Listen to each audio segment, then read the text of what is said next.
Salute, salute, salute. Peace and power, peace and power.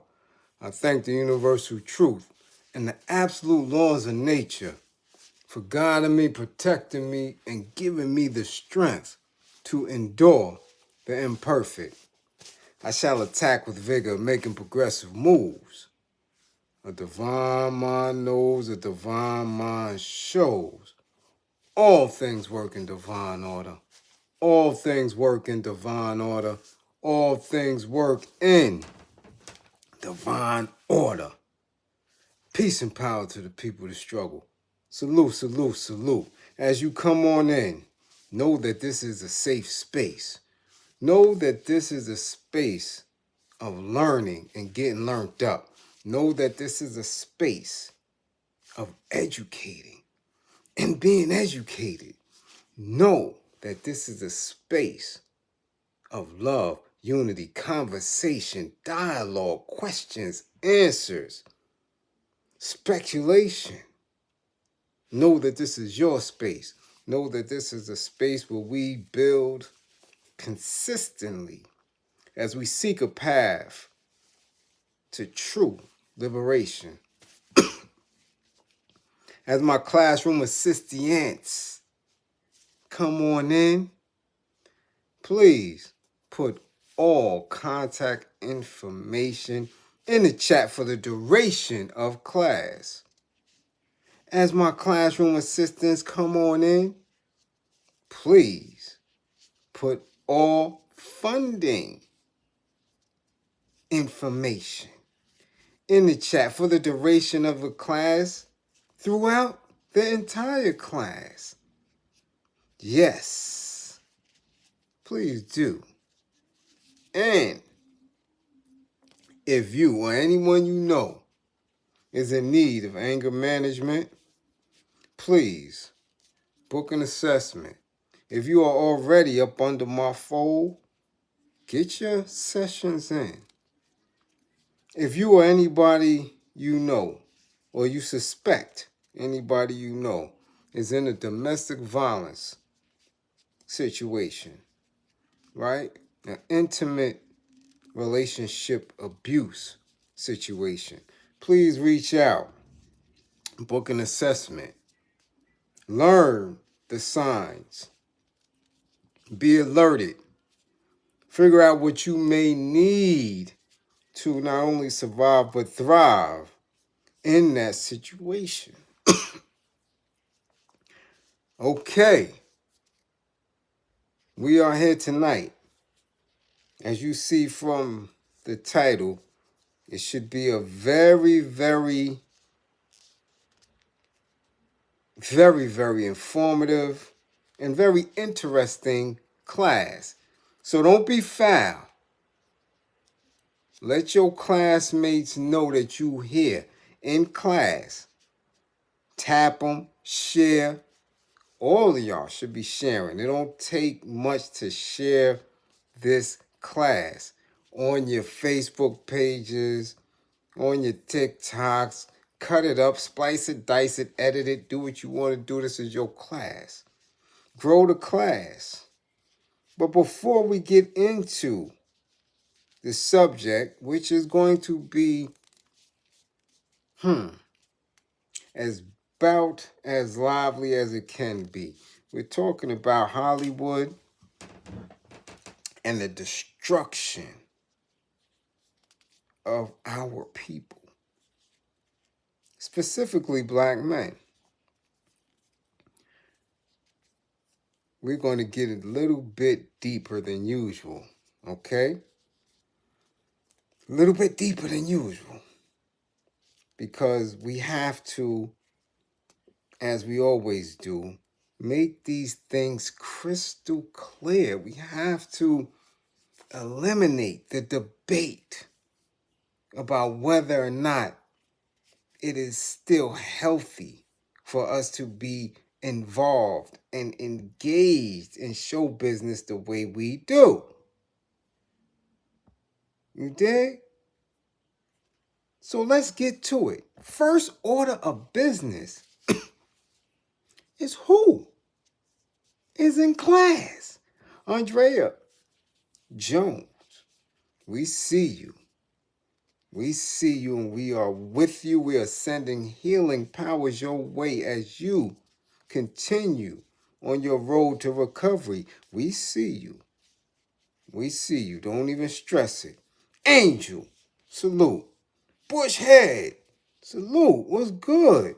See Blades, I see you. What's going on with you? Damn, zone 864. Ooh-wee. Regular. Right up front. Sultan. Salam alaikum wa rahmatullah wa barakatuh, cousin. What's going on with you? Bernadette, I see you. Uh-oh. It's the Grustler, the global hustler, checking in. For him, early in the AM over there. He's checking in. Zurich, Switzerland is in the spotty spot. Cookie, what's going on? Jasmine Monet, 55. First 55 of the evening. What's going on with you? Ken Williams, salute.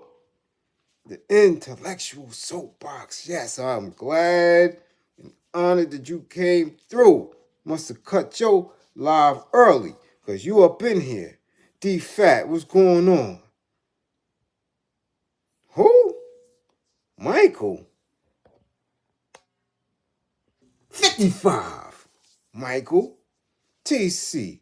Barbara Williams, you gonna get it. 55.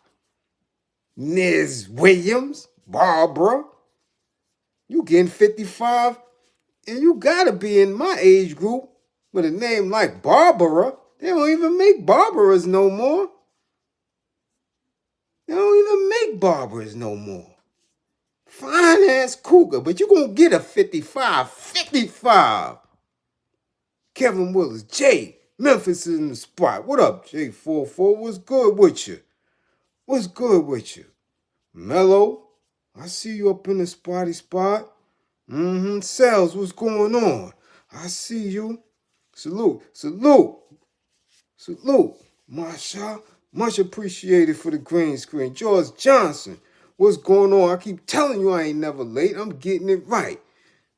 Getting it right. Lorenzo, 55. Jeff Sparks, what up, home skillet? What's going on with you? Cool KK. We see you up in here. King Booty.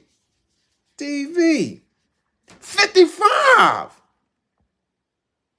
Going on, Donovan Michaels, Trillionaire, we see you. Tiara's in the spotty spot. Let's get to it. Mr. Matt, let's get to it.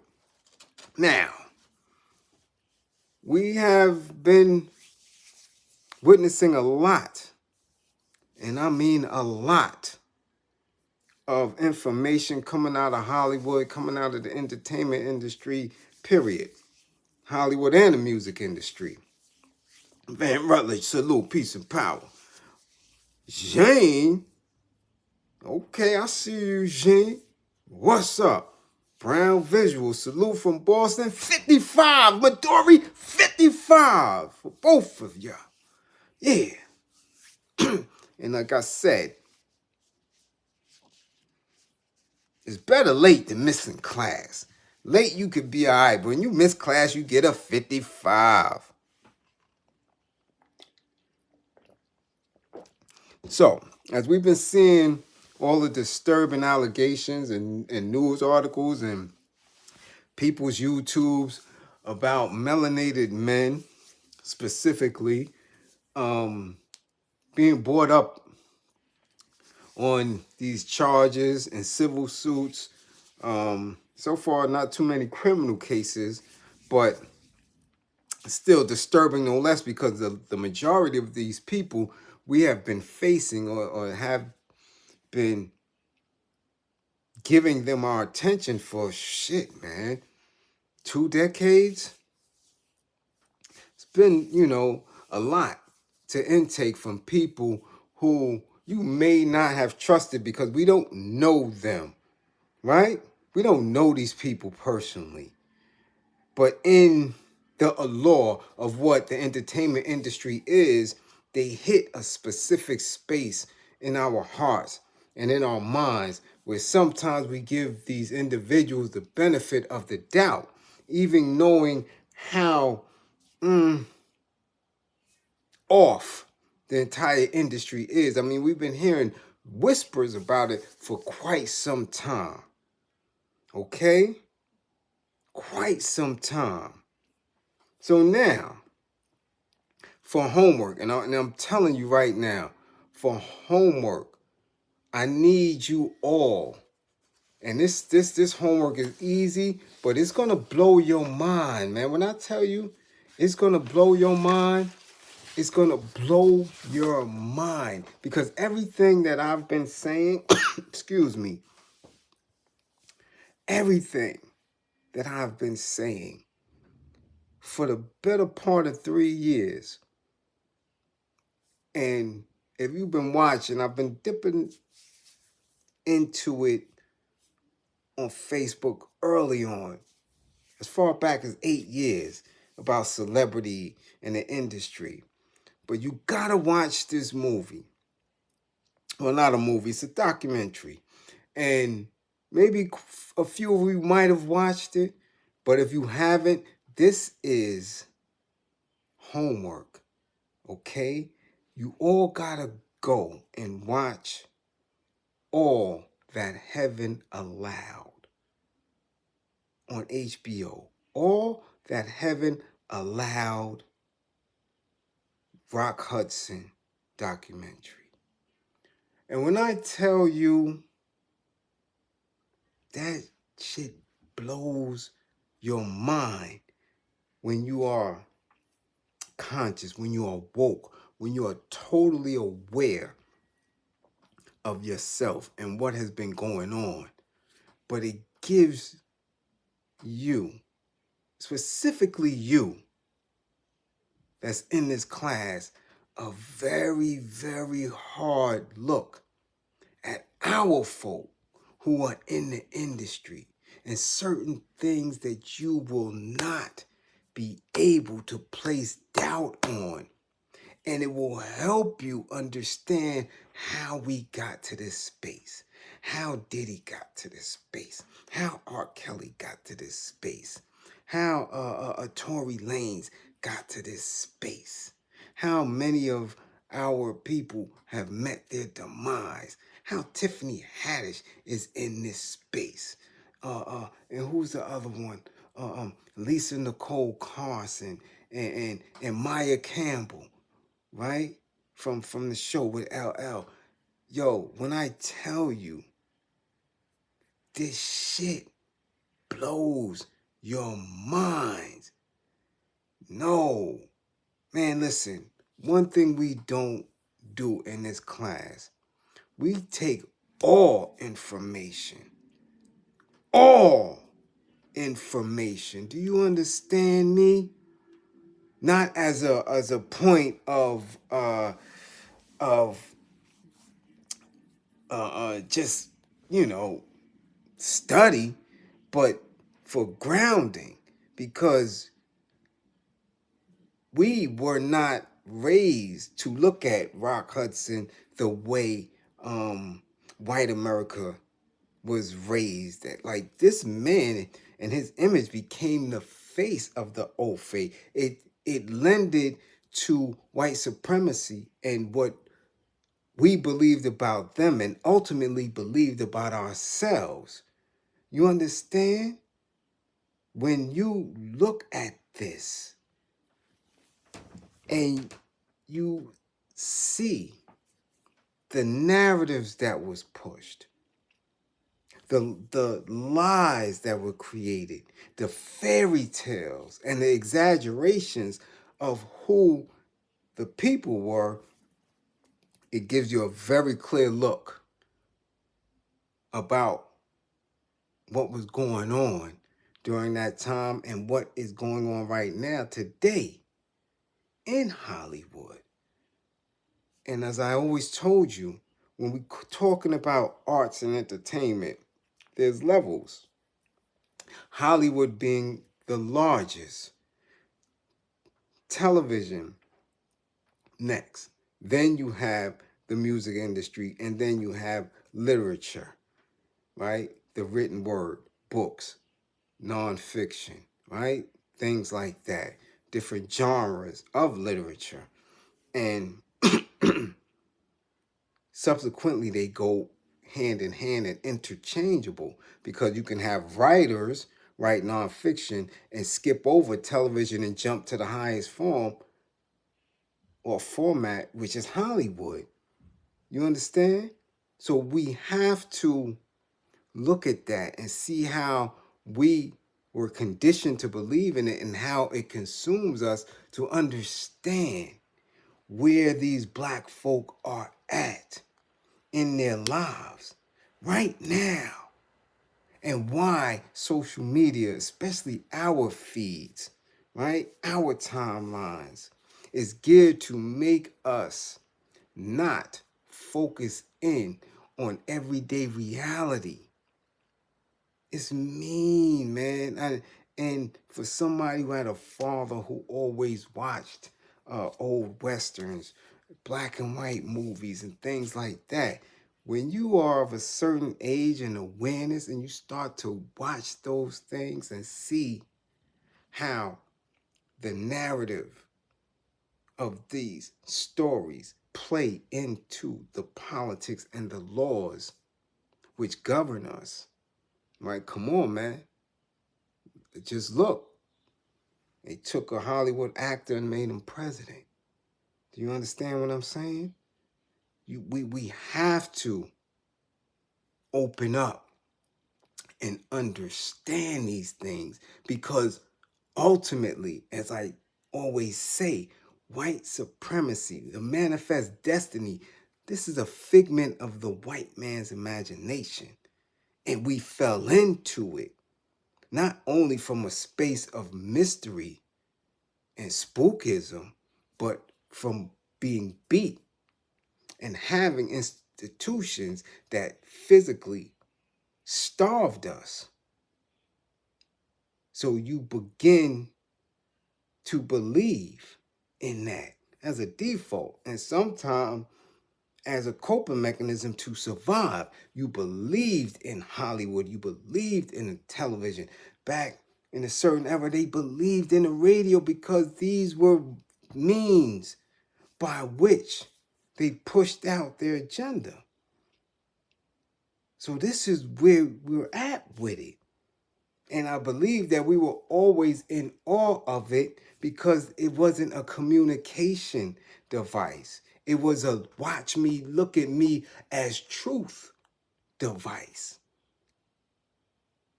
So it was very, very, very, very, very engaging and enlightening to watch this documentary. And I'm like, whoa. Even after reading the book, I told y'all several book clubs ago to download this book, Sodomy and the Pirate Tradition, which explains how the rainbows came over from Europe, came over here to the poor part of the planet, and that the rainbows were specifically given that desert land of Hollywood so they can play. Whoo, Sodomy and the Pirate Tradition gives you a historical makeup of what Hollywood is. So now we don't even have to laugh. We don't have to snicker at what Grippergate is.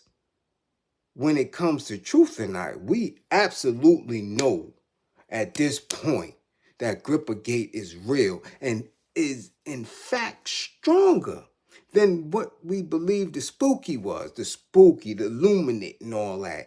Nah, Grippergate is much more powerful than that. Trust and believe.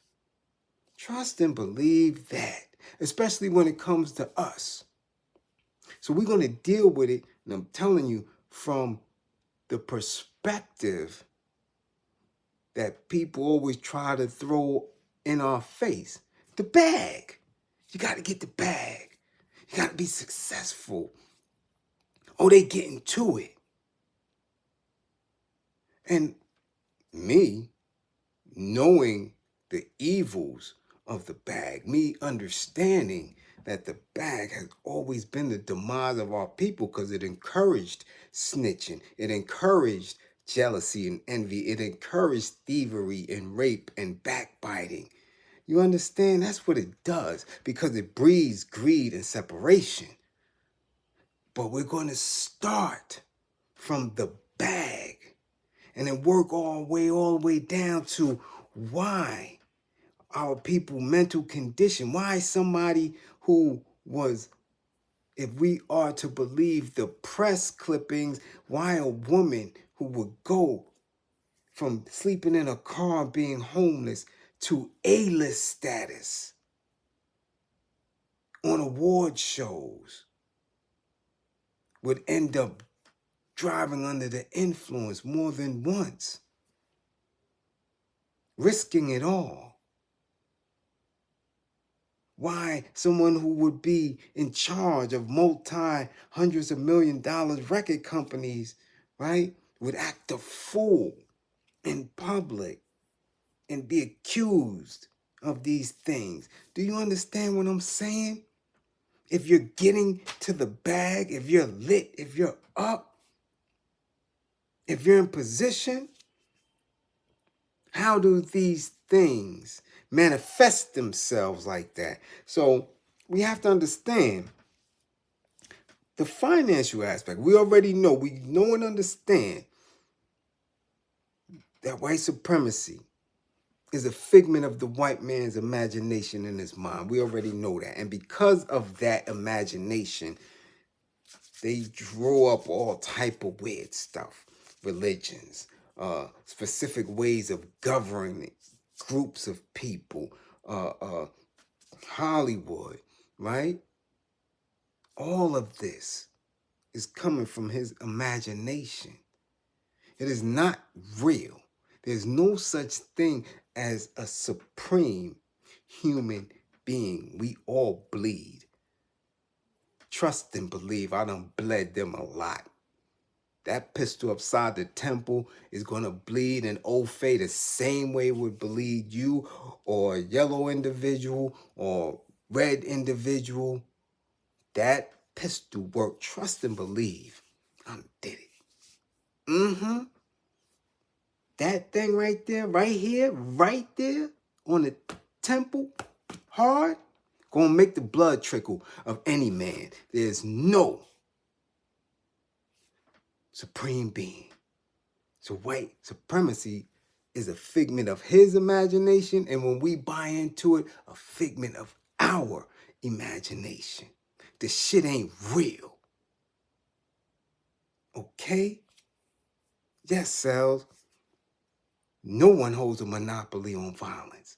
If you can give it, you can get it.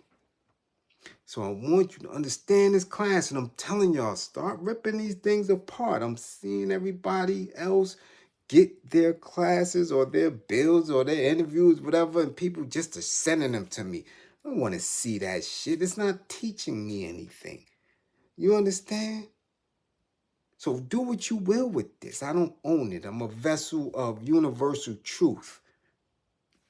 You can see it everywhere. Put it everywhere. But we going to get down to the get down with this, okay? Now, when we're dealing with the figment of the white man's imagination, it spooks a lot of people. I mean, when you go back and read From Superman to Man, J.A. Rogers, it tells you when you first seen them on the shores of the continent, ooh, they smelled so bad that our women literally passed out. And we didn't know what the hell we was looking at. You understand? So you were spooked then. What the hell is this? And in that, that's where you begin to lose confidence in who you are. Because you're like, who is this? Who is that? You know? And the minute you invite something in and become curious about it, it also plants the seed of who's stronger, right? It plants the seed of If I'm here and that's there, what is it? Once you invite it in, everything gets shifted. So yeah, from our very first introduction, we was taken aback. Like, whoa, hold on. So through the millennia and centuries and things, it transformed the world. Some were never overtaken by them. Others were. But in certain spaces and institutions along the way, they were able, right, to get a foundation, to network, to build, to grow, and to pillage. Fast forward to Hollywood, fast forward to the entertainment industry and how finances are acquired. Because in white supremacy, we know that they have to have a subsequent way to finance and to politic. So economics and the politics of economics was used by them to separate themselves from the rest of the world. And most of that has to come from what? Labor. Labor, right? Because without labor, capitalism cannot work. It just can't work. You need labor. You need bodies in order for capitalism to work. You need labor for almost any social governing to work. But specifically, the way capitalism moves, someone is in control of the benefits of that labor. And yes, Mellow, through propaganda, right?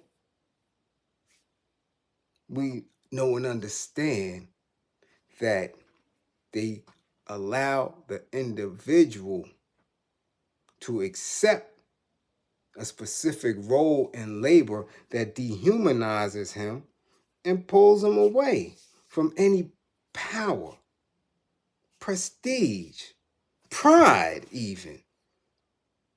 Unless the pride is in servicing those who seemingly are in charge. Okay? Y'all follow me now, right? Because I need y'all to understand that. You have to understand that so you can get the spell and break it when it comes to black celebrity. You have to begin to understand that these Negroes ain't shit. They just not. They not. So you have to understand that, right? We're going from white supremacy, which is a figment of the white man's own imagination and creation, to labor. And this specific labor we're going to talk about is the labor of propaganda, the labor of fairy tale. And man, I'm telling you, got to go watch that. All that Heaven Allowed, the Rock Hudson documentary, so you can understand what took place. Now, in the creation of what Hollywood was and what it is now, it is still ran, operated, owned, and controlled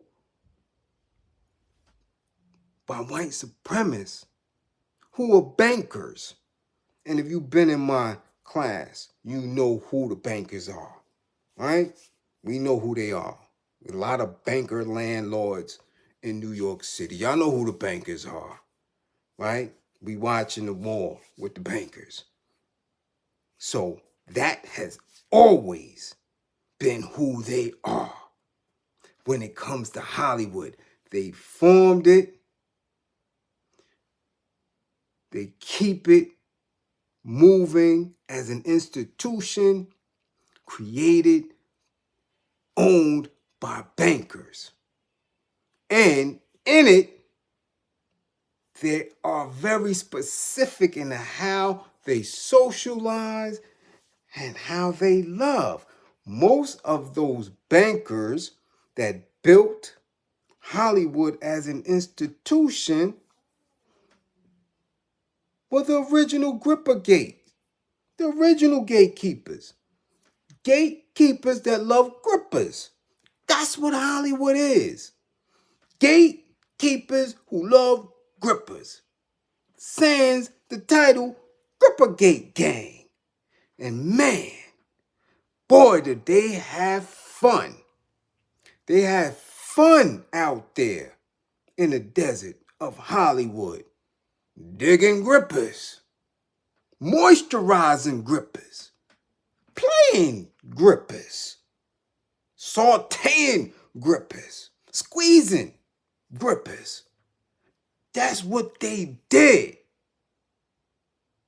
So make sure you watch this documentary in a space where you can think and absorb everything that you are watching. Because it's going to allow you to see black celebrities without, you understand me? Without the awe of what we used to see them as. Now, we talk about it, and we have to talk about it because I want you to understand. We already put the layers in effect. Hollywood is up here when it comes to entertainment. Way up here. Do you get what I'm saying? That's the creme de la creme. Okay? The creme de la creme. After broadcast radio, that's where it was. Took everything over because it gave you a visual. And there's no stronger propaganda than the visual. Since mankind has been able to see themselves in the river, in the ice, and you catch this image, it dazzles you. So, these gatekeeping gripper gang people who have financed everything in Hollywood had a specific way to initiate those who wanted to use their labor, right? Their creative labor to be adored by the world. But our focus as black people has always been on the monetary gains of white folk, because white folk always kept us away from monetary gains. Whether it's legally, whether it's through contracts that swindle you, or whether it's brutally lynching you and taking it. Do you understand? So you are always intrigued by a black person, a melanated person who seemingly has some type of money. You get intrigued with that shit, like, wow, how this Negro is running around with that. I would like some. That is always the law. So whether they're getting it from the entertainment industry or from sports and athletics or from a life of crime, selling you poison, you still be in awe of it unless you are of a conscious mind and can consistently look the other way and like, that Negro ain't shit. Okay? So now, we have to speak on how actors, right? Hold on, excuse me. How actors get paid. Now, I want you to understand this because they always talk about the business and people don't understand the business.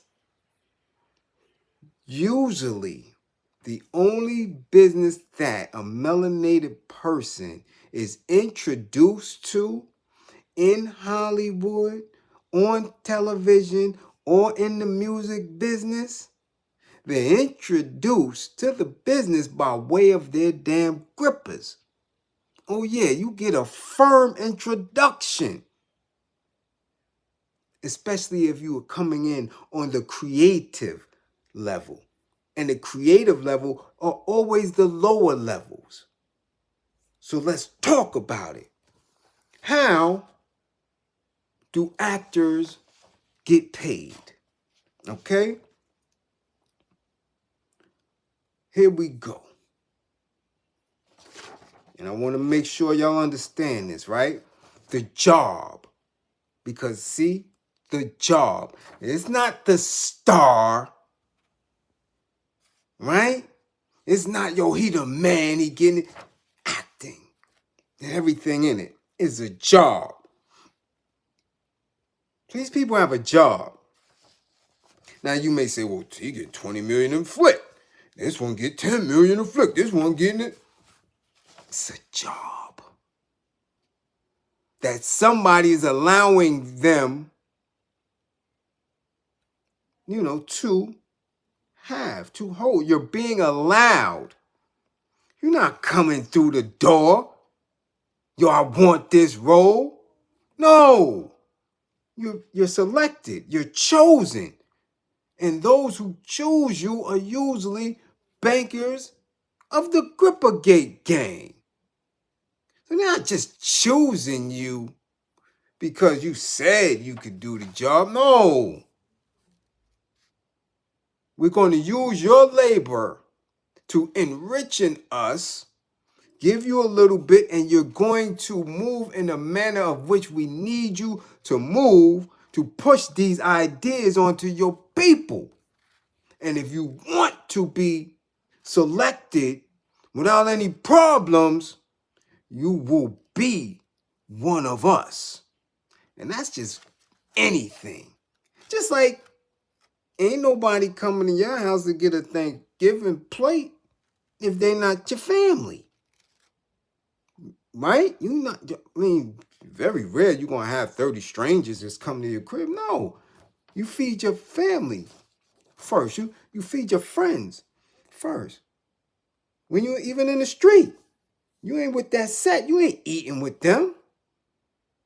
People who are of the same feed each other. I told y'all that. I told y'all that last week. Stop calling someone your peeps if they not trying to see you eat. If they not feeding you.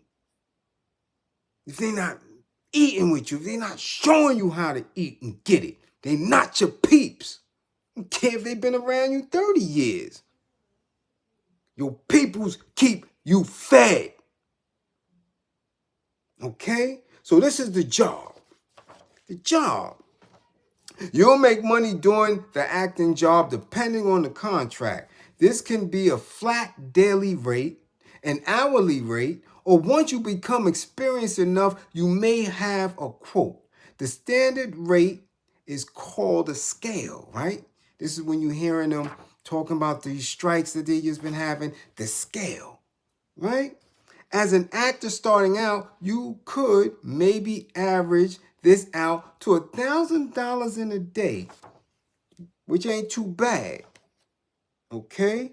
However, there's a problem with that because if you do get that and you're in a specific space, other people not going to mess with you now because you kind of, in a way, tarnish yourself.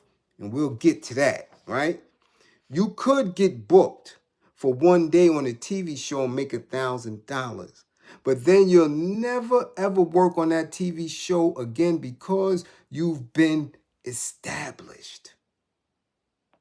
Not sure what that means, right? Like if we are established in any other business or entity, it means that you're doing good or that you've got a footing in it.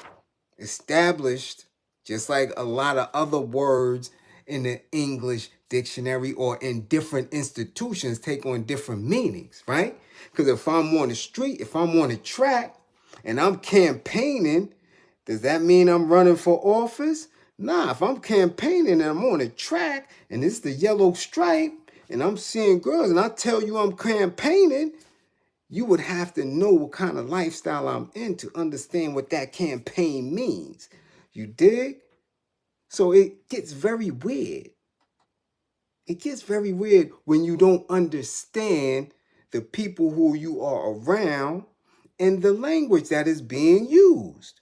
So, of course, we don't know the language of the industry if we're not in it, if we aren't actors, if we aren't rappers, if we aren't in certain spaces. I always tell you, any group has a language, has a slang, has a syntax. And if you understand through your time in that group, you begin to master the language, then you could be very successful in that group.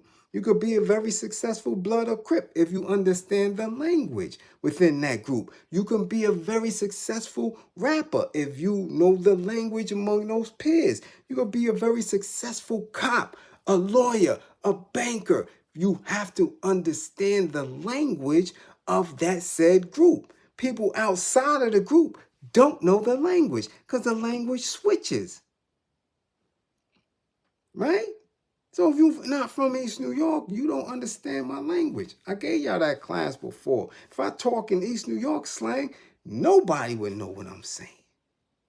You get that? Okay. So now, think about every popular franchise, Marvel, The Walking Dead, right? Orphan Black, Game of Thrones. People go crazy looking for Easter eggs, analyzing and doing an excessive amount of additional research. There are YouTube channels dedicated to this. Production companies know this and blase, blase, blah, right? Hold on. Production companies know this, and it makes them less likely to bring you back at a later date, even if your initial role was very small. So you got to be careful coming into that game. You understand now who controls whether you come in or not? Producers, right? You see, production companies, agents. You understand? When you're on the casting couch, casting agents. These people control whether or not you get in the whip initially. You understand what I'm saying? It's like somebody opening the car door for you. So they open the car door for you, and then there's somebody driving the whip. So you may have to please the driver. There may be somebody right at the door that may have to slide over to let you in that whip.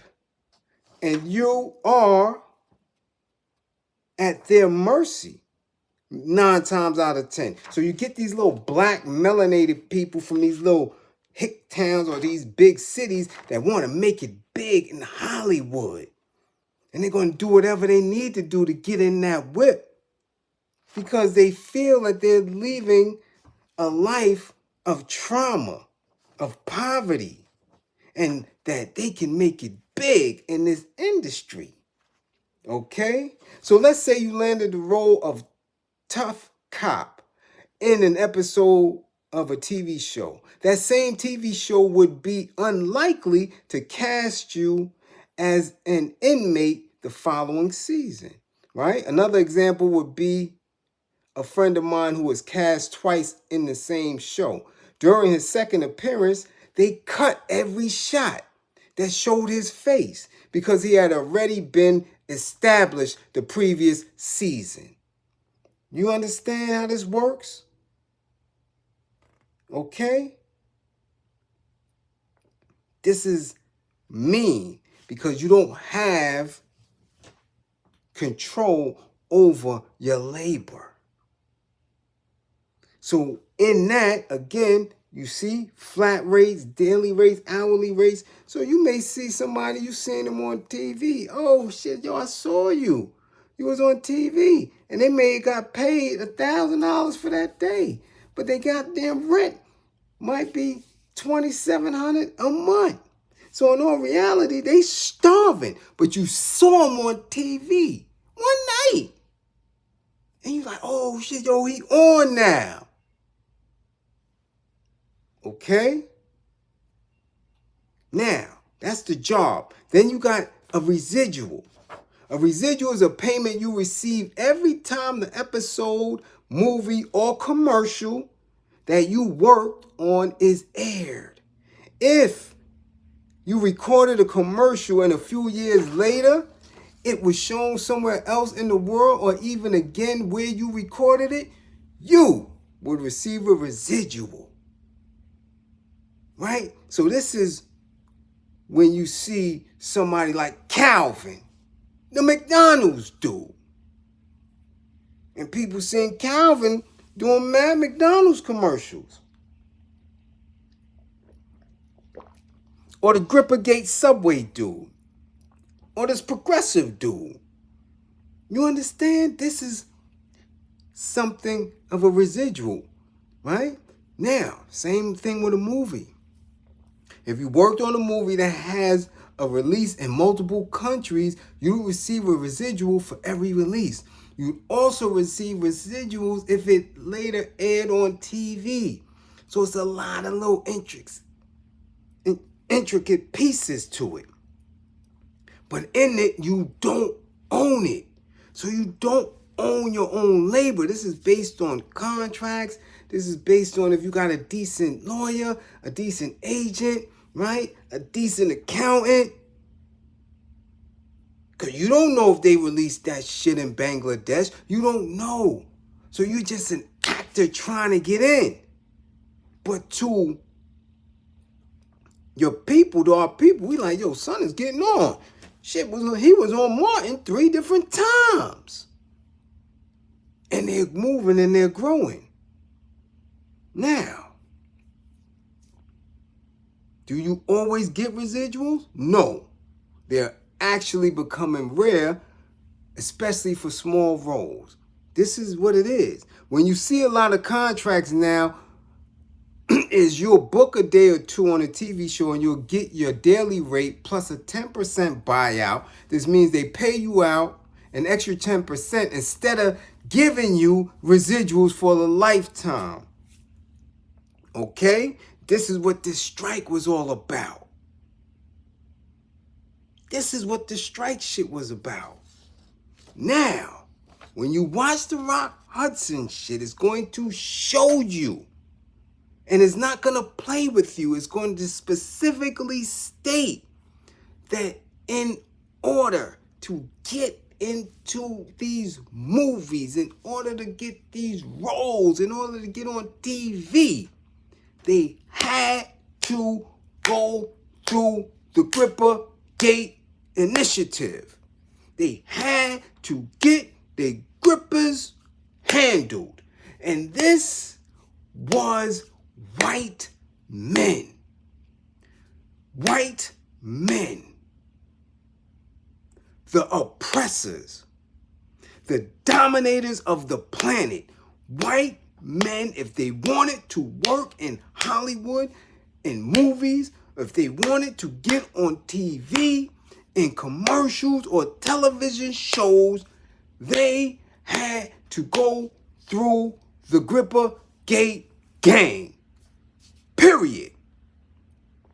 And they had Grippergate communities with Grippergate clubs and hideaways and bungalows and mansions. And everywhere in Hollywood, there was an established underground of Gripper activity. Now, why would the white man, the white supremacist, the one who had enslaved melanated people, who just obliterated the indigenous people, why would they allow any melanated person to be in Hollywood, acquire fame, get some money without going through Grippergate? If they are doing it to themselves and they consider you 3/5 of a man, they consider you filthy. They have told the world, the entire globe, for over 1,000 years that you ain't shit.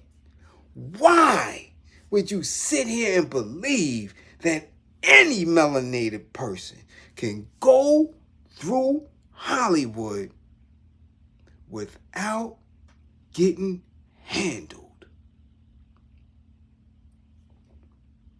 I'm putting it out there for you. You know the history.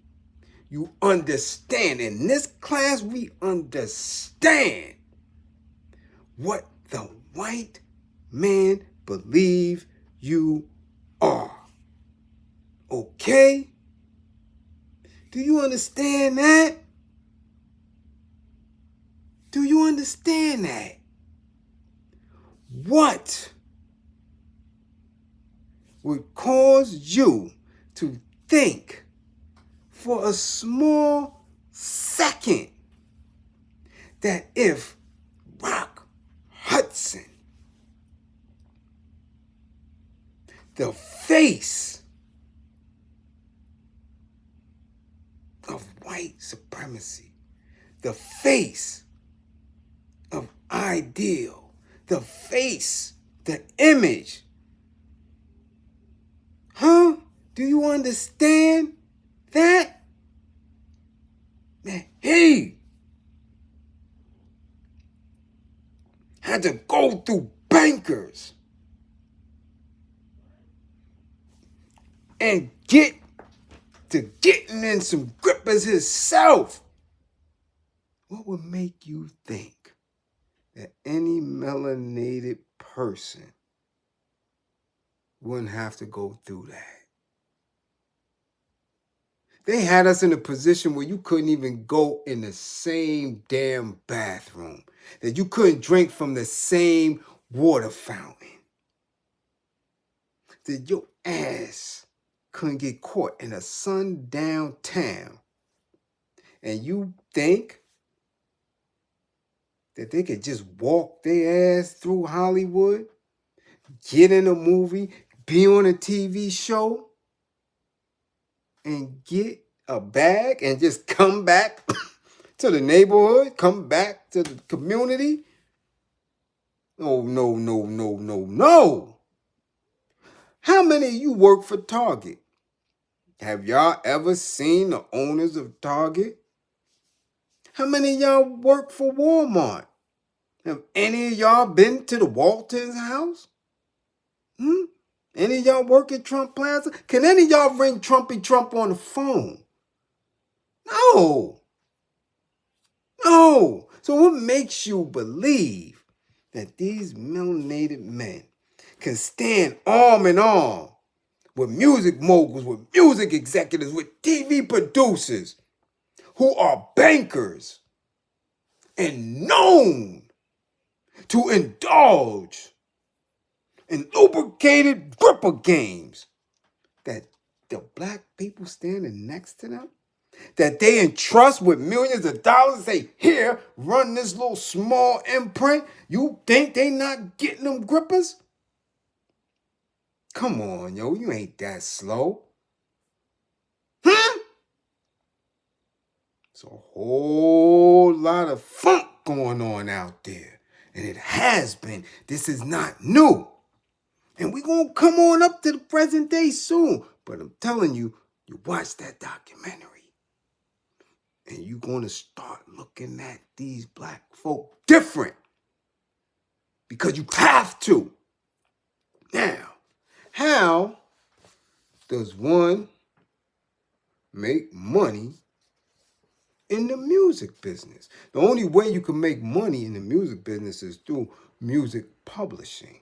Now, you may have some people, and it get tricky here, that can make money outside of the music industry because of how it grew, how it came up. So you got managers and, slick ass people that's on the side, promoters that may not be in the whip and may be able to get a few dollars here and there off it, but they not major.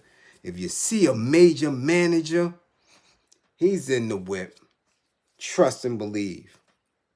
So let's see. How do we make money? Because you have to understand, as a creative person, I don't care who you are. I don't care if you're writing. I don't care if you're acting. I don't care if you're singing, dancing, whatever it is. This is your labor. Now, I want you to picture this. Your labor, right, is something that you're supposed to own. If you are a construction worker, you get paid for your labor based on your hours there and the work that you're doing. Right? Honest day work, honest day pay. And that's usually what goes on with almost any industry except Hollywood and the entertainment, where you can literally put your labor out there and not get shit in return. And that is a very disheartening, very scary space to be in. So I just want you to imagine this, because a lot of people zone out and push it out. And a lot of the people who you see who are famous may not be wealthy, but they tell us they're wealthy, but they're famous. And we hear what we believe is their labor and they work doing it. And they've been beat. And they've beaten others. But I just want you to imagine this as a creative person. You're sitting there in your home, in your office. Shit, you might be in your whip. You might have been a child on the stairs, sitting somewhere or in a classroom, and you create something. You create a rhyme. You create a song. You create a rhythm. You draw something. It's coming from you. That is your labor. But it is a standard practice in the entertainment industry, especially music, for you to hand this labor over in the hopes that you might get something for it. So you automatically coming into this game at a deficit. And because you coming into the space at a deficit, you feel a ways. That is a hurt thing. Like, you done put your blood, sweat, and tears in it. It's you. It's original because it comes from you. And people are appreciating. You know that they appreciate it. Okay? You know that they appreciating it. That's yours. But you got to come in at a deficit and learn the game. And they're telling you that the game is the business, is the contracts, is the people and relationships. So now you're handing over your labor and you're trying to figure this out like, damn, I worked hard on it. And say it does get put in a space where the world can enjoy it, where everybody's listening to it and you feel it and you're like, yeah. But you're not getting the value for your labor because you gave it over to the machine. Now they have somebody, a producer. They have an engineer. They have an agent. They have a manager. They have a company moving. And all these people are getting paid off of your labor. This is what Prince was saying when he found out about MC Hammer sampling his song for Pray and saying, yo, hold on. How all these people getting paid off of my work? None of them was there with me when I did this shit. And this is how the industry move? All these lawyers and people and then they all eating off of this? Nah. But that's how this shit work. Why does it work like that? Well, let's see who established music publishing, why it was established the way it was established. Okay? Because again, who do we see at the helm? Bankers. Ophase, euros. The Grippergate gang. So we know they're in Hollywood and running that space. Now, the next layer or level of entertainment, music. So music publishing, labor, the slave shit. Because you're a slave. No other way. If somebody is in a position to take what you have labored for and give you nothing, oh, that's slavery. If you can pick 48 bales of cotton and they can kick you in your ass and tell you to move, what is that? That's slave labor. So let's see how this thing starts. Live music is the oldest sibling, having been around for thousands of years, and recorded music being the kid brother, being delivered in 1877 by Dr. Edison and his cylinder phonograph. Because we're going back that deep. So I want y'all to understand what hip-hop done and how it became and why they all getting their grippers blown out. Okay? Live music is very old, thousands of years. But recorded music, 1877. Okay? Music publishing could not exist without the printing press, which was invented in 1436 by Johannes Gutenberg.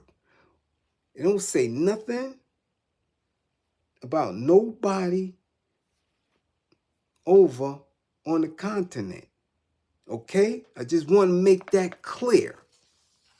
Not saying we didn't have live music, not saying we didn't have ways to write. We know that that's not true. We had ways to write and to communicate and all that. We're staying specifically on this Euro shit here because that's what they're on now, okay? However, in America, the publishing business really took off in 1881 when music publishers began to congregate in Manhattan, in New York City.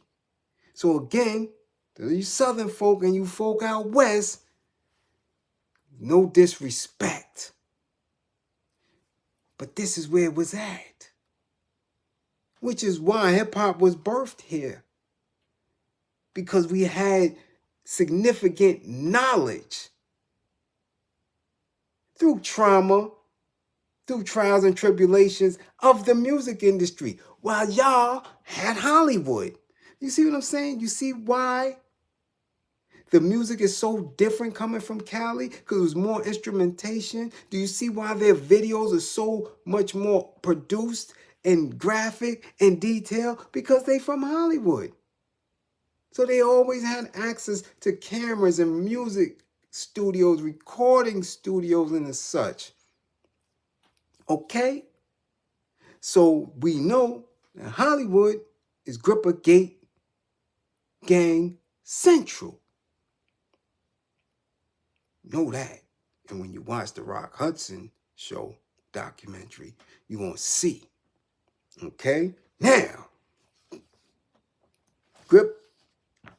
when publishers began to congregate in Manhattan in what came to be known as Tin Pan Alley, the name was given because when you walk down the street of the publishing district, all the noise from the pianos playing sounded like tin pans being clanged together.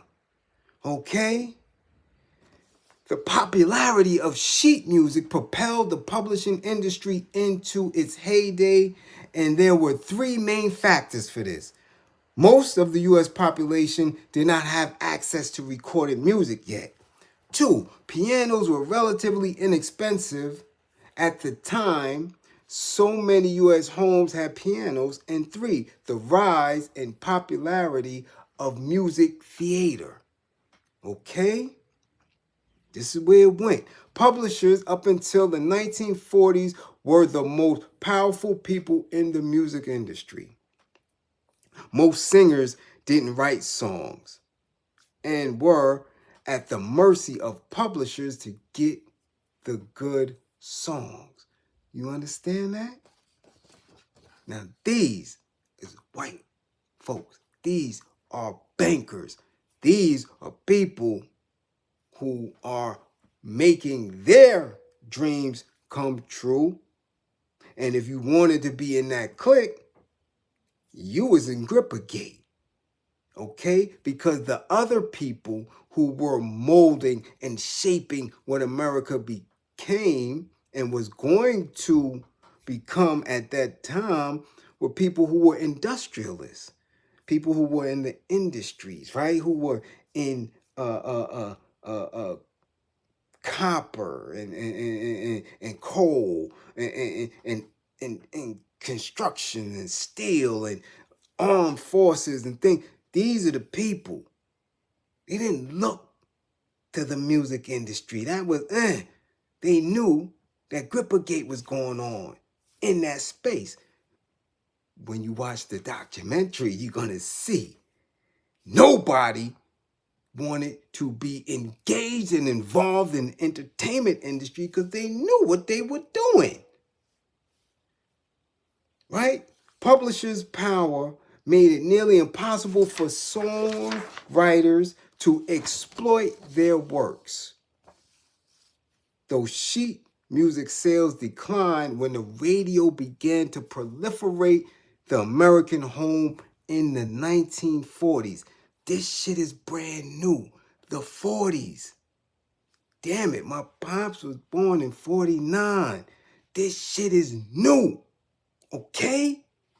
And singers began to write their own songs in the late 1960s. Music publishing thrived and continues to thrive today through sync licensing. So who are the players in this publishing stuff? You got the artist, you got the song plugger, right? Who is somebody that will plug people. This is the person that promotes songs to recording artists for the use on master recordings. This is all euros. This is not nothing to do where we at now. This is coming. So you understand that there was no power there.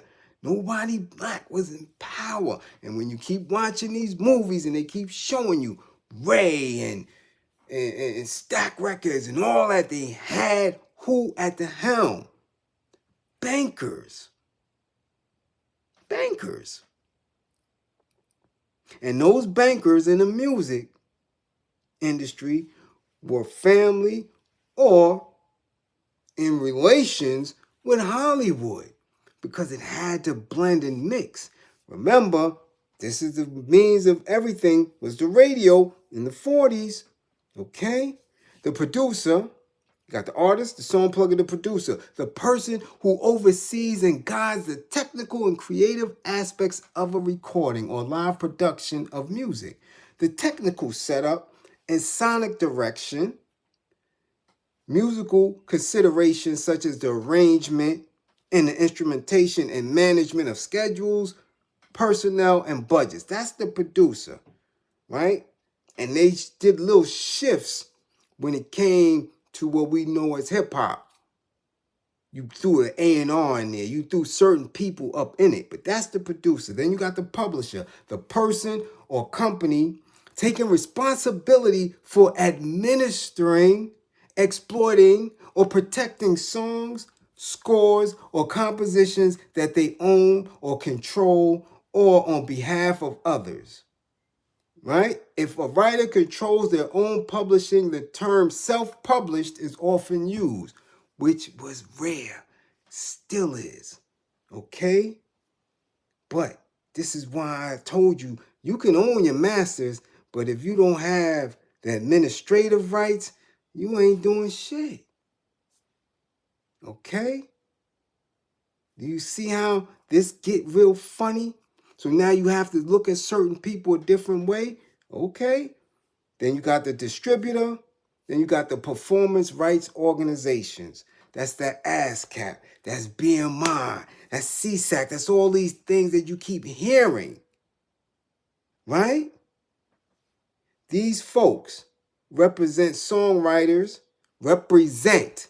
That means you got somebody to represent you because you don't know who or how this functions on a highly technical level. So you got somebody to represent you. Again, your hands is away from it. You don't own it.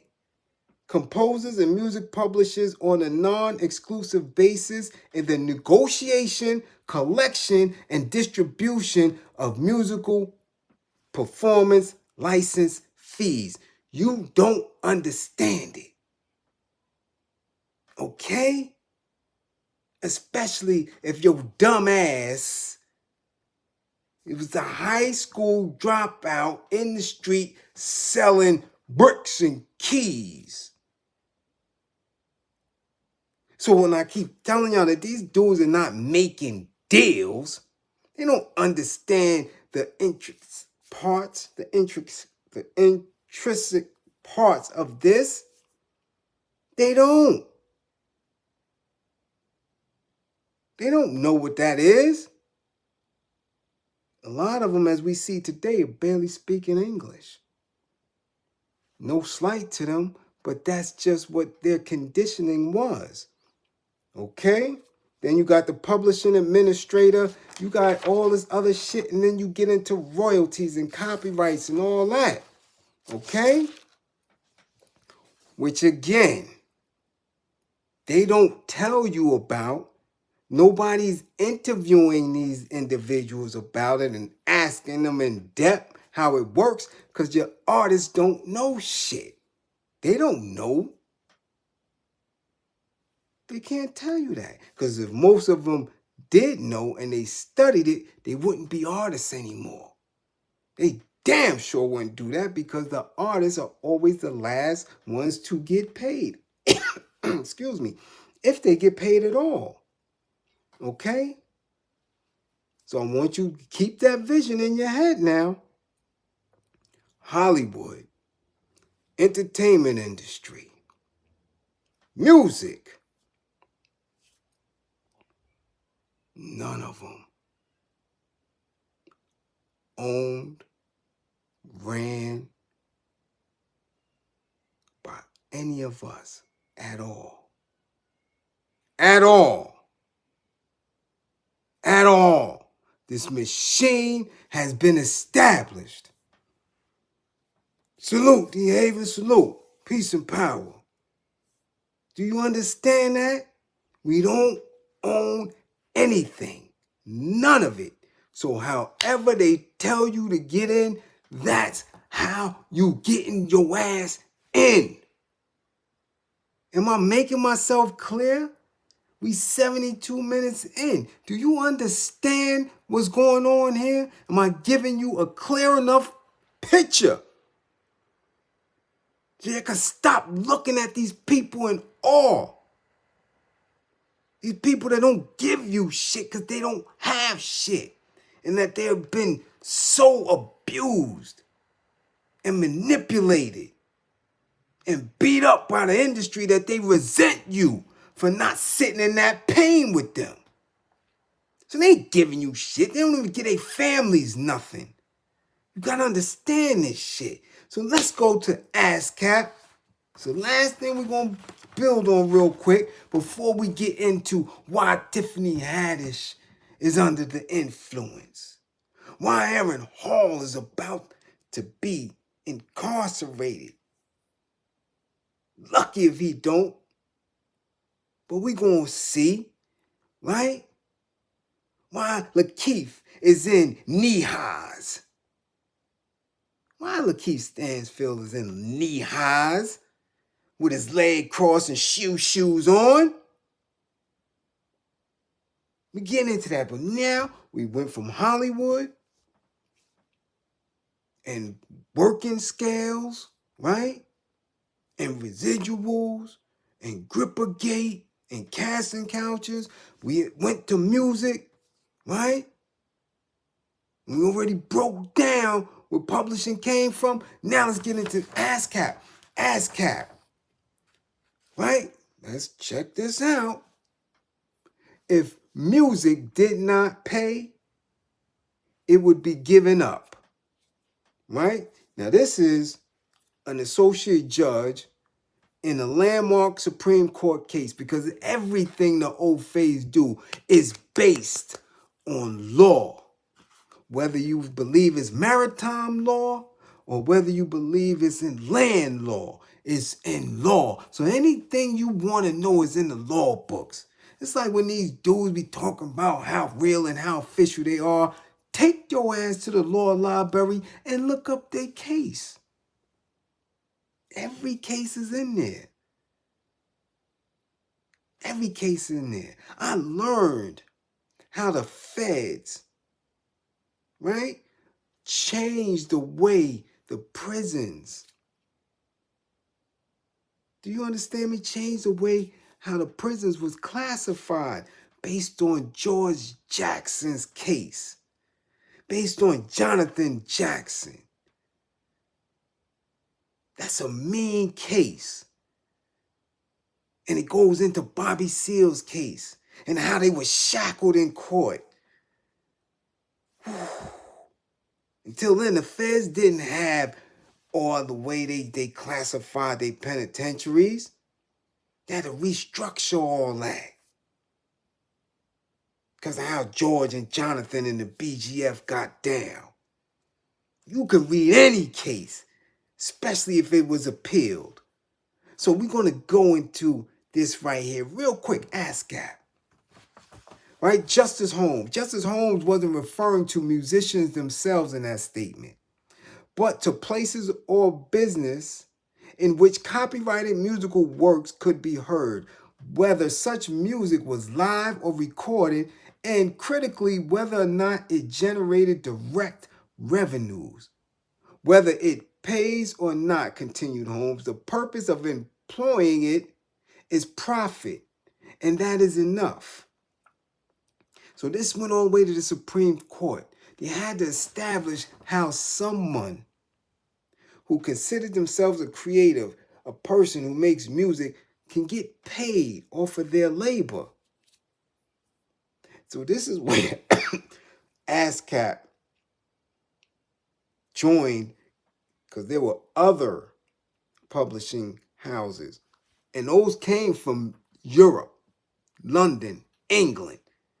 Not from the continent. Okay? Again, we don't own shit when it comes to this entertainment business. Them niggas don't own nothing. It is a system. It is an institution. And if you still believe that Jay or 50 or any of them own any of that shit, you're sadly mistaken. They are workers. That's it. There is no generational wealth in the entertainment industry. Ask the heirs of Aretha Franklin. Ask the heirs of James Brown. Ask the heirs of Prince and Whitney. Ask the heirs of them if they still going to be holding 25 years from now. Ask them.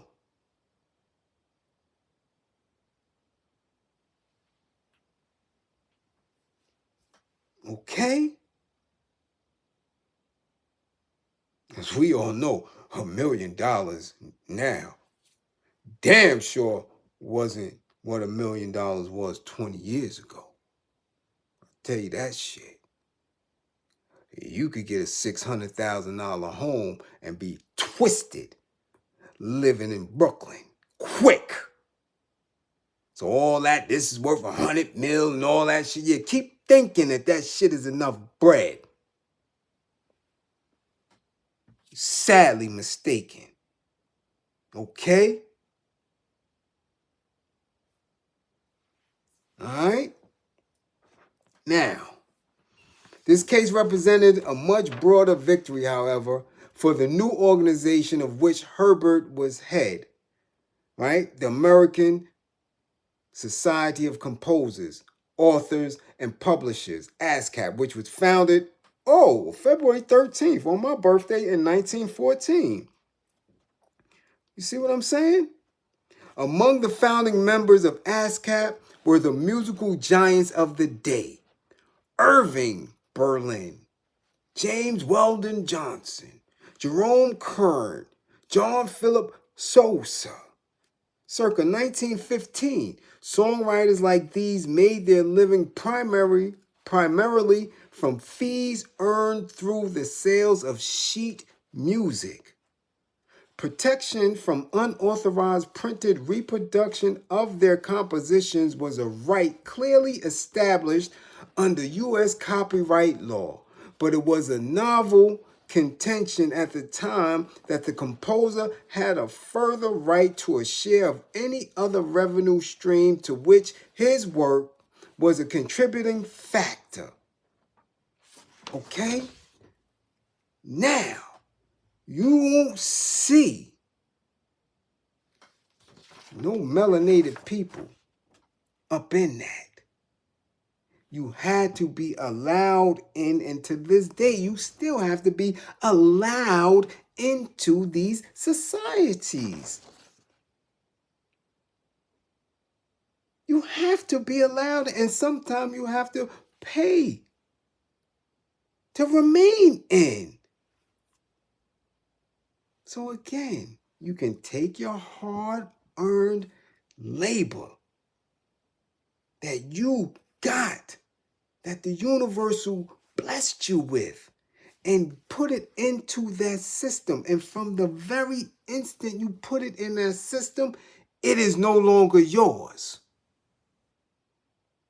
So miss me with the bullshit that y'all look at these dudes and, oh,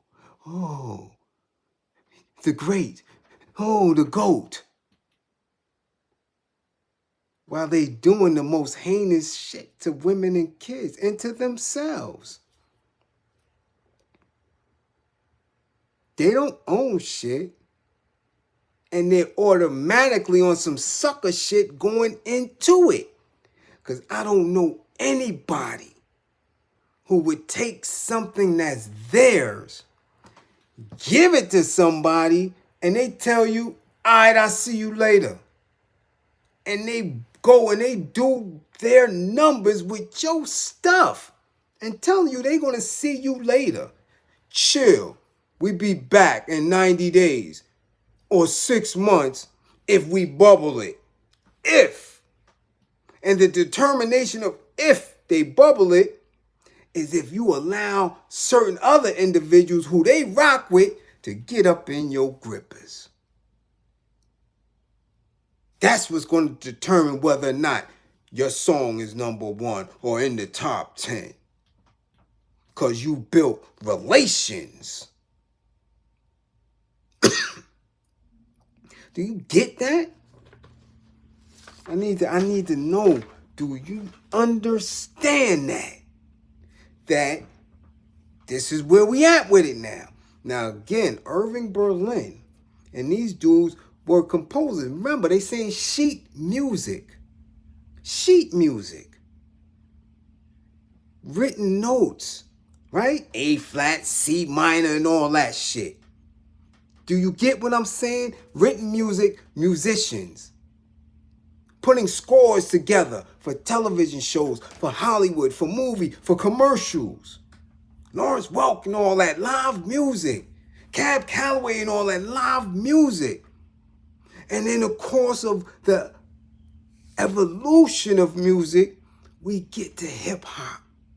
And when we get to hip hop, they say that shit ain't music. That's a fad. That's noise. What are they doing? They tearing up the record, the vinyl. It's noise. Because it doesn't fit that structure that they done worked hard for to establish to be in a space where they can control it. Hip hop blew that shit down.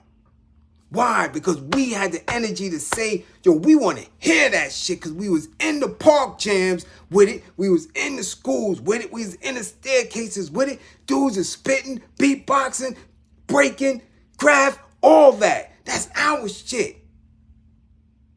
And what happened? Somebody said, oh, Let's find a way to put it in the music industry. So once they put it up in that, you don't own it. Do you understand that? It is no longer hip hop. You putting it in the industry. It is now commercialized. It is commercial rap. And you don't own it. So now in order to benefit, in order to eat off it, you got to figure out how this business works, how this industry works.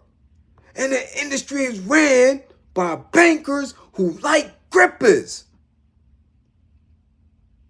Do y'all get that? So don't wonder about who grip a gang, who not. There ain't no wondering.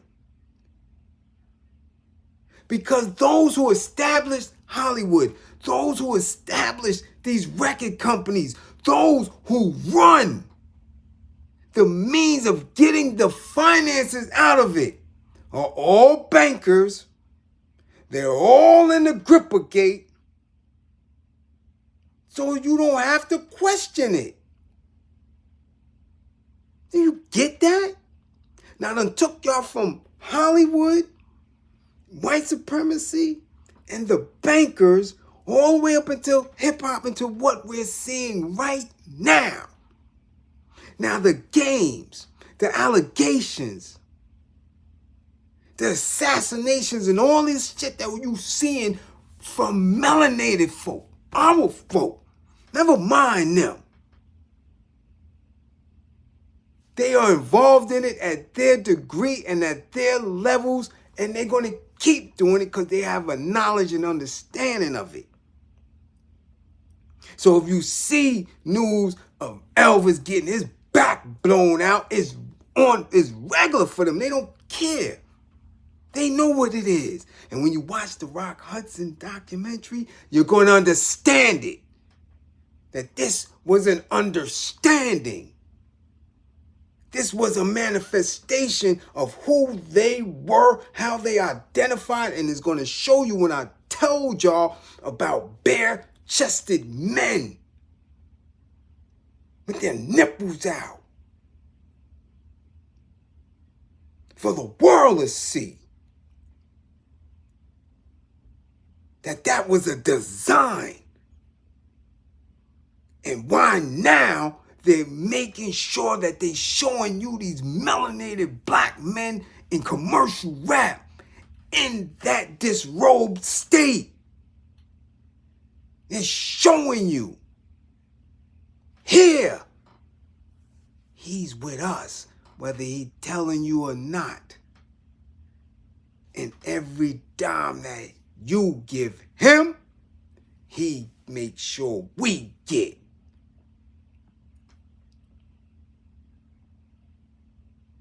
Do you understand that? So now, all the games that they've been playing on a high level when it comes to white men have trickled down to what we know as commercial rap. So now, those who they put in place and have been excellent at imitating the individuals who they learned from, who they were mentored by, it's time to pay the piper. It's time to pay the piper. Because just like everything in existence, power shifts. Protections leave. And when you don't have that protection, you become a victim of your past. You become a victim of your vices. You become a victim of who you really and truly are. So of course, now we're going to see videos. Now we're going to hear interviews. Now people are going to come out. They're no longer scared because the protection is gone.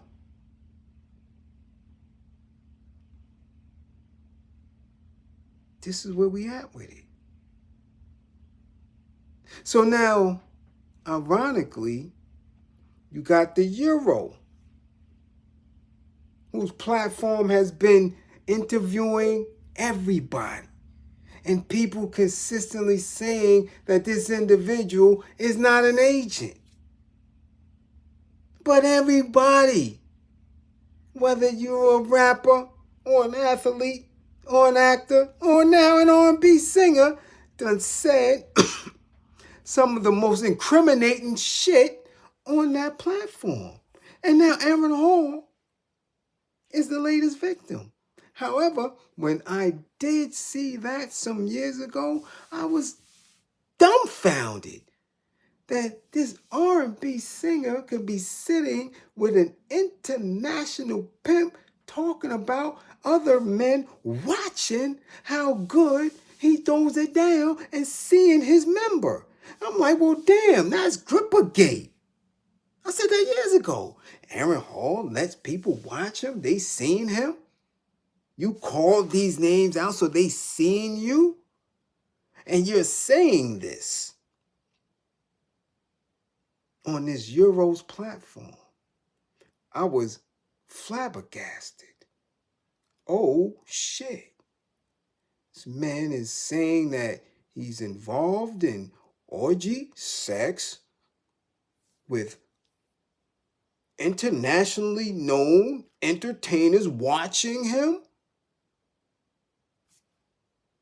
sitting next to a bona fide, confessed bishop of the track. I said, damn, he sure is brave and bold. And years later now, looky. You see how your actions, how you speak, and a manifestation of who you are.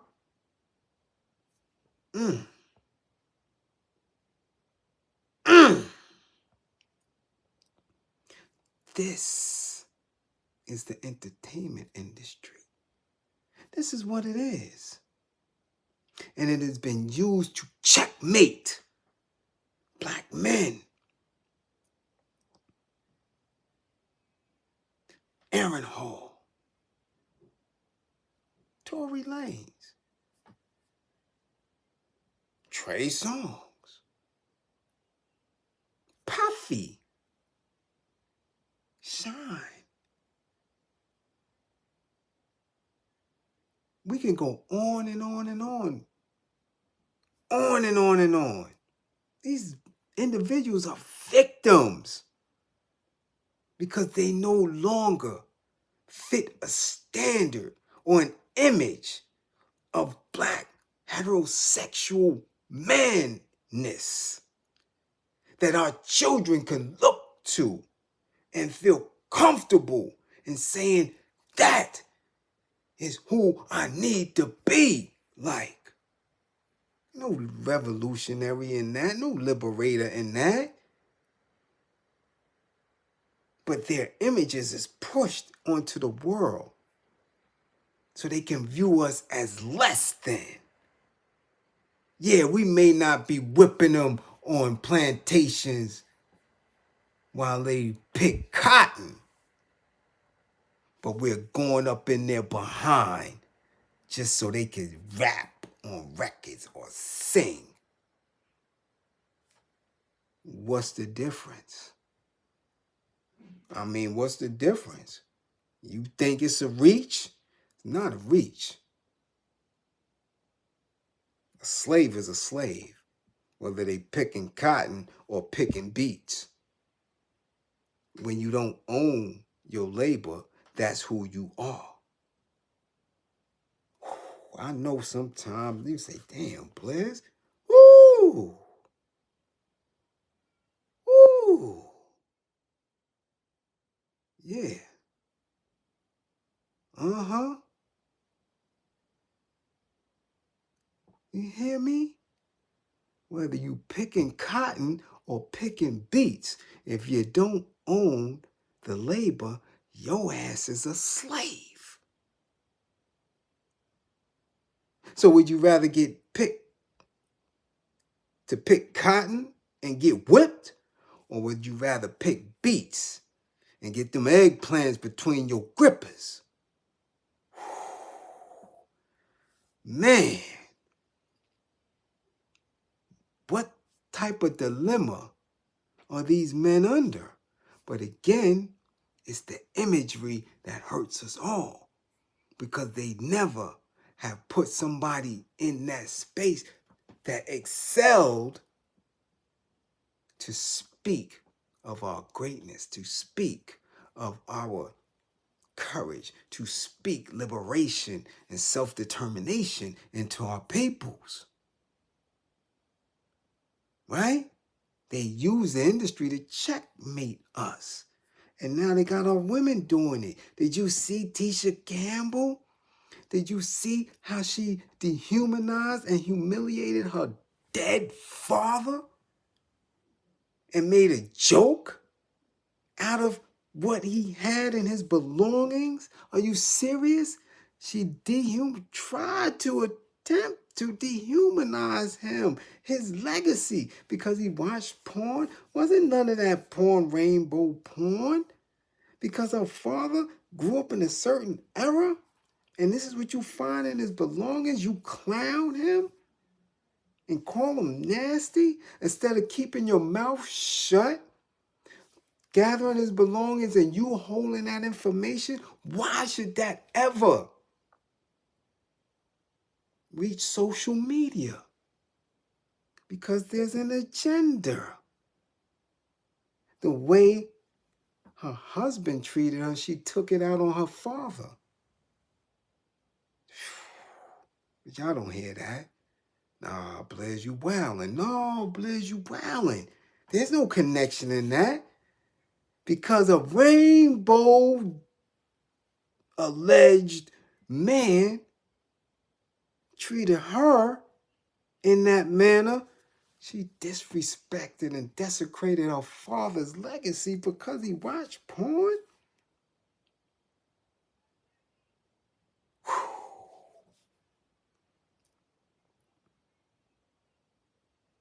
Do you understand that? You understand the consistent attacks on heterosexual melanated men in that industry? And in that industry that dominates our social media platforms? Do you get where I'm going with this? Now the men in purses and panties and heels, they got this dude with knee-highs on. And the ones who supposed to be conscious and woke, they playing flutes and singing and praising and doing all type of wild shit. Y'all don't see the sickness.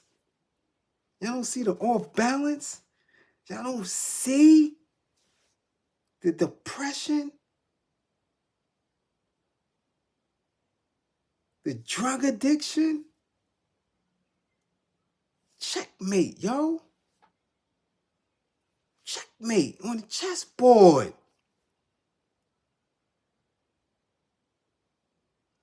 The entertainment industry. It is what it is. It's no hiding anymore. It's no shielding anymore. We are too far removed in years to be blinded. Just can't happen. So watch the documentary and think I'm bullshitting. Listen with conscious ears and see the way they had to shield, the way they had to create the image of the white man through Rock Hudson. Watch it. He created this image. And your grandfather fell for the image. Our fathers fell for the image. And he took Elijah Muhammad. It took the Panthers. It took Huey Newton. It took Farrakhan to, Father Allah. It took certain men to say, oh, hold up, to get that image up out of it. Because again, the power of television, the power of movies, the power of imagery is powerful, man. Propaganda is mean. You have people believing that this white man was something that he was not. This dude was for fairy Tinkerbell. But they run that institution with an iron fist. So if you thinking that any of them A-list, B-list, C-list actors or any of them A-list, B-list, C-list rappers are not victims of that institution and are not playing in them parties, then that's on you to deal with. You keep believing it. It's not going to be here at all. I done gave too many classes and there's too much right there for you to open your eyes and see it. So this is what we're watching. We're watching them pull themselves away from these melanated folks because they tired of it. Do you understand what hip-hop did? Without sheet music, without the written notes, they created their own genre, which right now dominates the globe. You think that they was going to allow these people to just come in and out, get bags and go back and support their hood? No. There were institutions that made sure that that didn't happen. There were men that made sure that didn't happen. Do you know how mad they was? Hold on, wait a minute. You mean this dude coming in here with this noise, with no guitar, with no drum set, with nothing? Run DMC rocking without a band, and they getting money, and they going on tours, and we can't do nothing about it? Nah. If they want to be recognized as artists, then they have to join ASCAP, have to join BMI, have to join CSAC, have to be part of a record label, whether major or minor. And if they got to do that, that means they got to give up them grippers too.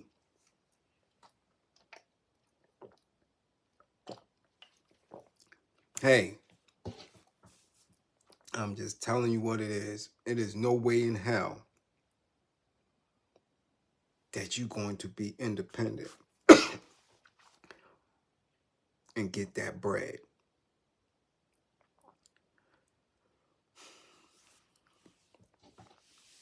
Okay? So again, I'm telling you what it is. It's up to you now to do your homework.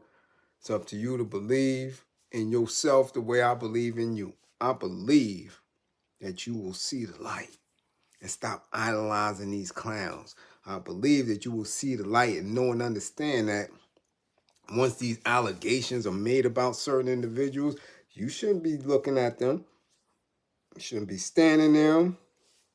I just seen a video with Freddie P, Fred from the band, so triggered and out of his mind. Just saying, yo, somebody dropped the bag, just begging 50 to drop the bag because, you know, man, these people been hurt. These people been burned. I'm telling you. Until you know what it's like for somebody to take something from you that you created, and you see, you wouldn't even understand that. Okay? You wouldn't understand that at all. At all. Them people are hurt. People have got their grippers took. People have lost family members to this industry. These people are tormented. I wouldn't be me. It wouldn't be, and that's what makes a lot of them individuals mad with me. Because nah, homie, I'm going to call you out on it. I don't care how many years we knew each other. Nigga, you don't know me, I don't know you once you start going that direction. Okay? And that's for real. That's for real. That's why they don't deal with me. I'm going to let you know that shit right now. Because them rappers know I didn't play any games. There's no excuse. Where you going? What you talking about? I can't go with you over there. What's in that room? What's over there? Why you going? Who you meeting? And now, they look and wonder. I'm not, Again, if you are not my peoples, I can understand you not wanting to see me eat. But if you my peeps, you supposed to see me eat. We supposed to do things together. Did you understand that?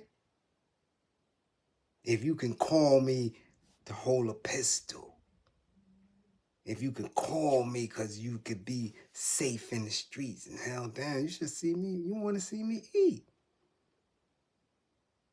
When you don't, I know you have been consumed by the industry. You've been consumed by that relationship there. For hours don't matter. Especially when 10, 15, 20 years move by. Listen, I sat in there almost 10 years. I didn't get not one pink slip, not no money, nothing in the commissary from none of those dudes. The only one who ever sent me bread during that time was you, guard, from Wu. The only one who was sending, yo, here's $200, yo, here's $250. The rest of them, nothing. But expect for you to come back on the street and use that same energy to protect them again. Nah, nigga, the relationship changed. I don't know you. You don't know me. Those who continuously struggle to stay in the industry. That means you continue to find a way to navigate through the business and navigate through them gripper rooms. I don't know you. I know of you. And through that, of what I know, that's an experience. That's a portion. I keep telling y'all, these niggas don't know these rappers. They don't know these producers. They don't know these individuals. But they come on social media. I know him. I know. They don't know shit. They're not feeding them. They're not eating with them. So they don't know them. They don't know me. They know of me. And that part that they knew, they believe that that part will visit them one day. So they be scared. I don't know them. And that's how you have to start watching these platforms. How the fuck you know somebody you don't see them every day? They don't call you every day. They don't wonder if your kids ate, if your lights is on.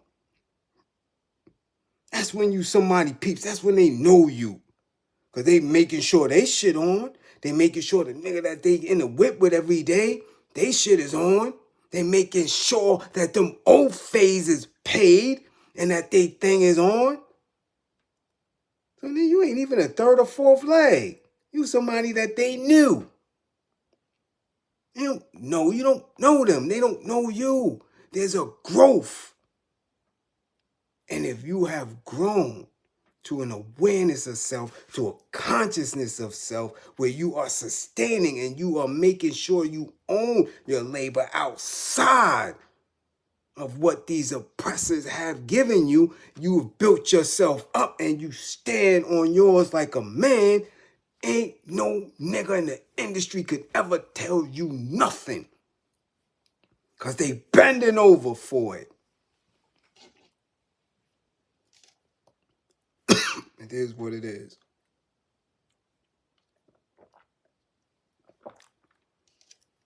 So again, here we are. This is another joint, almost 2 hours. Fund the war effort. This is a war for your mind. You can stay in class, excuse me, and learn, or you could go be entertained by some bullshit. And this is where it's at. I'm telling you. All right? They are using the industry to checkmate us. What's going to be your plan of action? Don't be reactionary, be proactive. You cannot be reactionary. You lose. You can't be a counterpuncher. You lose.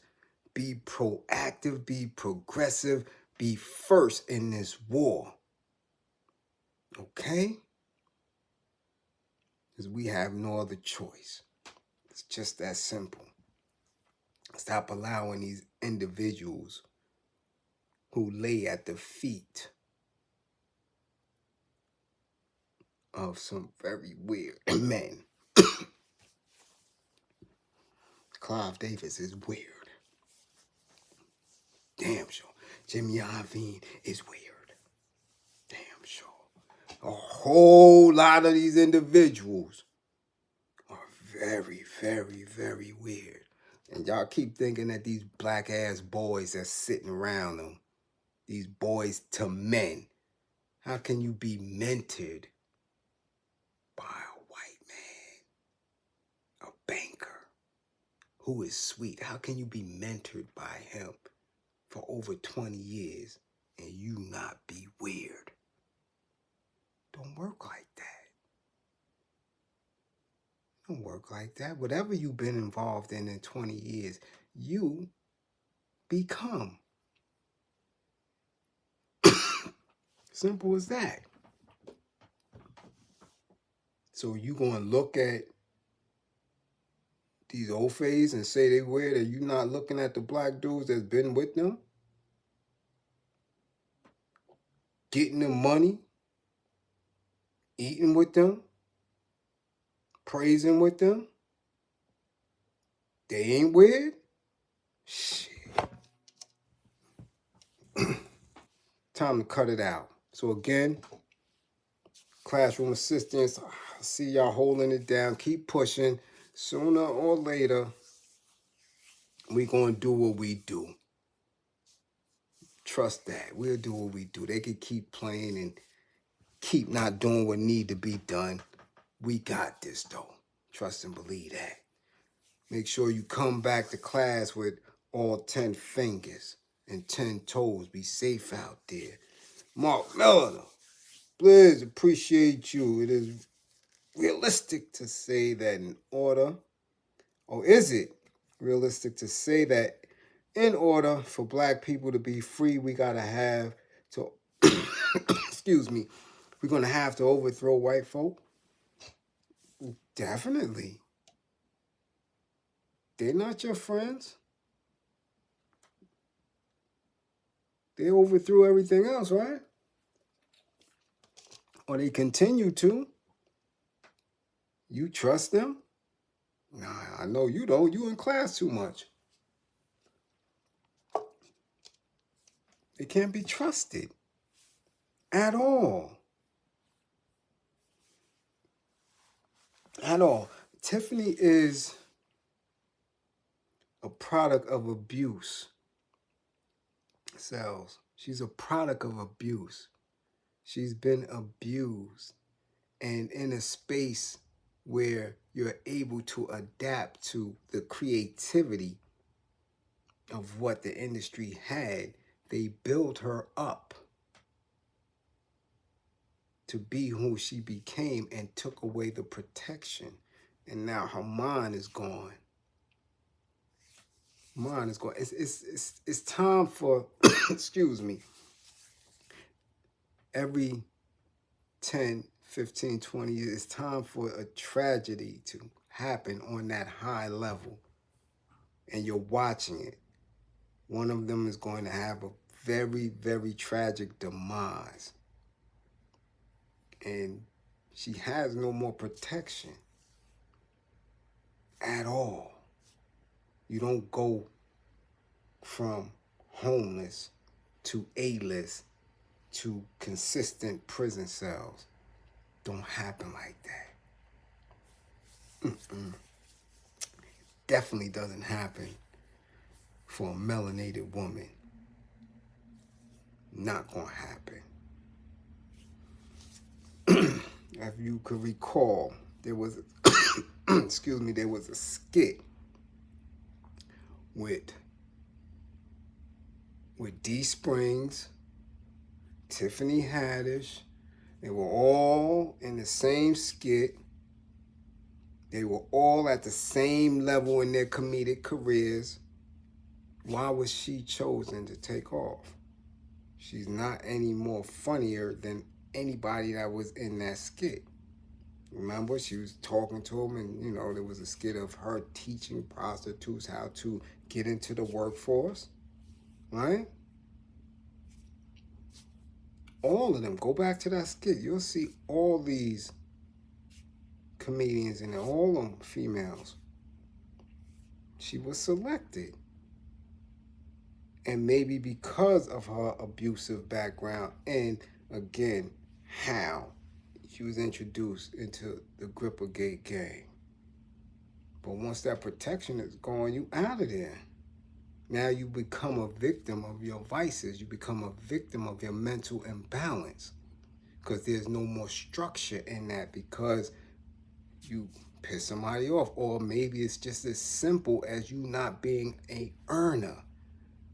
That business has to bring in income. You have to be an earner to sustain yourself when you're not working.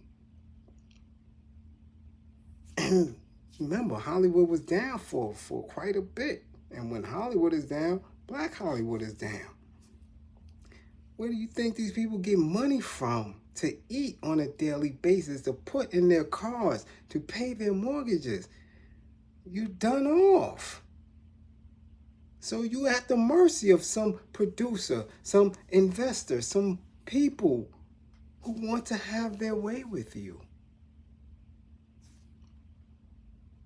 So if you can earn and continuously earn an income, that gives you the protection. If you're not earning, you at their mercy.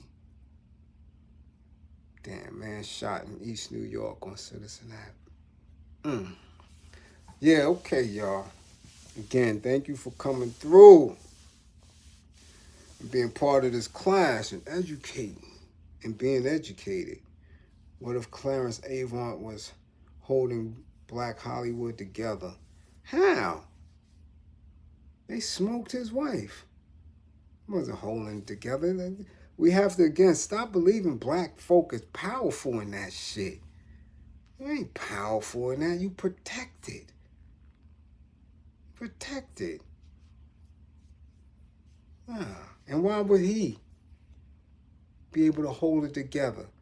I keep telling y'all, your Gripper gang run that. When you watch Rock Hudson, when you go and watch that doc, what is the name of that doc? What? Let me check this shit out. Something. Name of this doc. Again, so y'all can understand what this shit is about, man. That's your homework. I told you that. All That Heaven Allowed. Rock Hudson. All That Heaven Allowed. And you tell me if you could watch that, if you see anything in it that is going to allow you to believe that anyone black is powerful in that. It's not. And then go get the book, like I told y'all, Sodomy in the Pirate Tradition. Listen, you keep saying this Tech 9. You in the industry. Ain't no independence. It's rare. He may get his bread off of that merch. You gonna see how quick it dries up if he don't work. Tech 9, that shit is old. He on the radio now. On Sirius Radio. That's not independent. That's a system. We are talking about that 90s independent when he could run around and sell mixtapes and all that. If he got to get his thing onto streaming platforms, his ass is trying to get in the whip. He trying to get booked in arenas. He trying to get in the whip.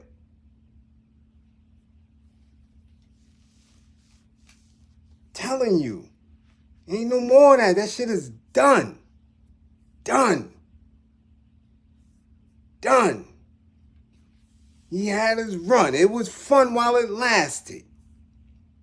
Ain't no more of that shit. It's a wrap. It's a wrap. It was fun when you was selling CDs and DVDs and merch and all that. Now everything is locked. Go to a Tech 9 show and tell me how you purchase a ticket. Tell me how you purchase a ticket. Is it Live Nation? Then he trying to get in the whip. Day's over. Okay, but I appreciate the comment. Definitely. He's trying to get in the whip. Or you not sustaining. You're not. So again, peace and power. 2 hours. Don't believe in me. Believe in my belief in you. And as always, I am hopeful that this information broadens your scope on what you are seeing. Okay?